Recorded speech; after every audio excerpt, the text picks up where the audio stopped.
ये सच्ची कहानी मुझे मेरी माँ ने सुनाई थी। मेरी माँ एक छोटे से गांव से संबंध रखती है और ऐसा माना जाता है कि उस गांव में कुछ बुरी शक्तियां भी वास करती हैं। ऐसी ही एक बुरी आत्मा से मेरे नाना जी का एक बार सामना हुआ। वो चुड़ैल थी, खुले बालों और सफ़ेद भयानक चेहरे वाली चुड़ैल। ठंड का समय था और गांव में घना कोहरा छाया हुआ था। मेरे नाना एक बड़े अधिकारी थे। रोज़ की तरह उस दिन जब मेरे नाना अपना काम खत्म करके दफ्तर से घर की ओर जाने लगे तो रास्ते में पड़ने वाले बाजार से कुछ सामान लेने के लिए रुके। उनके बाकी साथी आगे चले गए और वो पीछे छूट गए। सामान लेते लेते उन्हें टाइम का पता ही नहीं चला और जब नाना जी ने अपनी घड़ी देखी तो टाइम देखकर उन्हें लगा कि आज घर पहुंचने में बहुत देर हो जाएगी। उन्होंने सोचा जंगल के रास्ते अगर जाऊं तो जल्दी पहुंच जाऊंगा, इसलिए उन्होंने जंगल की ओर गाड़ी घुमा ली। अंधेरा काफ़ी हो गया था। नाना जी तेज़ गति के साथ गाड़ी चला रहे थे, लेकिन उनकी गाड़ी के आगे एक औरत आ गई। उन्हें अचानक से ब्रेक मारनी पड़ी। जो औरत गाड़ी के सामने आई थी वो तेज़ तेज़ रो रही थी। नाना जी को लगा कि वो शायद किसी मजदूर की पत्नी होगी जो रास्ता भटक गई है। रास्ता सुनसान था, इसलिए उन्होंने सोचा कि इस महिला की मदद की जाए। उन्होंने उस औरत से पूछा कि वह यहाँ अकेली क्या कर रही है। उसने कोई जवाब नहीं दिया और ज़ोर ज़ोर से रोने लगी। ऐसा लग रहा था मानो सारा जंगल उसकी आवाज़ से गूंज रहा हो। नाना जी ने पूछा कि उसका घर कहाँ है, तो भी वह कुछ नहीं बोली। नाना जी ने उसे बोला कि तुम मेरे साथ मेरे घर चलो, सुबह तुम्हें तुम्हारे घर छोड़ दूंगा।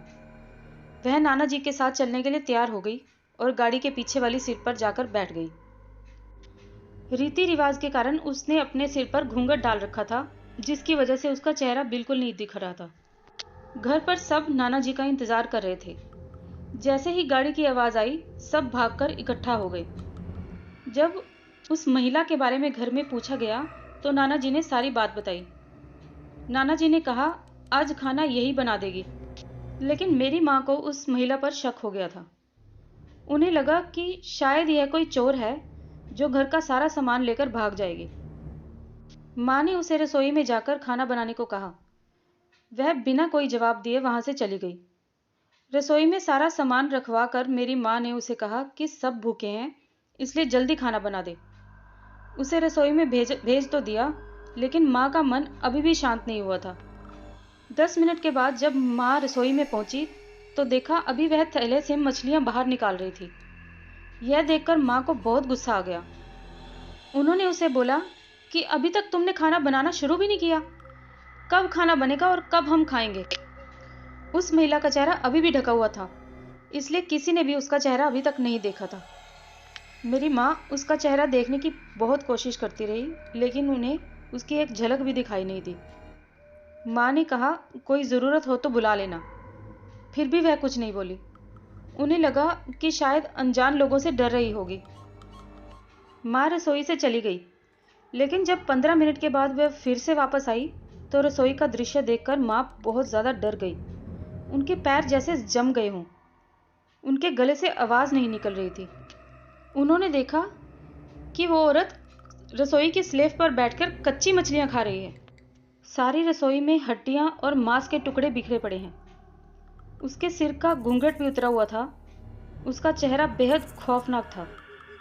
बाल बहुत बड़े थे और नाखून एकदम काले। वो मछलियाँ खाने में इतनी मगन थी कि उसका माँ पर ध्यान ही नहीं गया।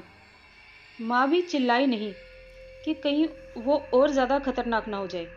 माँ ने एक थाल उठाया और चूल्हे में से जलता हुआ कोयला उठाकर उसकी तरफ दौड़ी। वो जलता कोयला माँ ने चुड़ैल पर फेंक दिया। आग की जलन की वजह से वो डायन तेज तेज आवाज़ें निकालकर रोने लगी। उसकी आवाज़ सुनकर सारा घर इकट्ठा हो गया। घर के सब लोग उसे देखकर बहुत ज़्यादा डर गए। फिर आग दिखाकर ही उस डायन को घर से बाहर निकाला गया। उस डायन के रोने की आवाज़ इतनी तेज थी कि आसपास के लोगों का भी बाहर जमावड़ा लग गया। वो डायन लोगों की भीड़ को हटाते हुए जंगल की तरफ दौड़ गई। सब लोग डर के मारे कांप रहे थे और मेरी माँ की हिम्मत की दाद भी दे रहे थे। कि अगर उन्होंने सही समय पर उस डायन को नहीं भगाया होता तो न जाने क्या हो जाता। मेरी माँ को आज भी वो औरत सपने में दिखाई देती है और मेरी माँ चिल्लाकर उठ जाती है। अगर आपको ये सच्ची कहानी पसंद आई हो तो मेरे चैनल को सब्सक्राइब करें और इस वीडियो को लाइक करें और अपने फ्रेंड्स और फैमिली के साथ शेयर भी करें। धन्यवाद।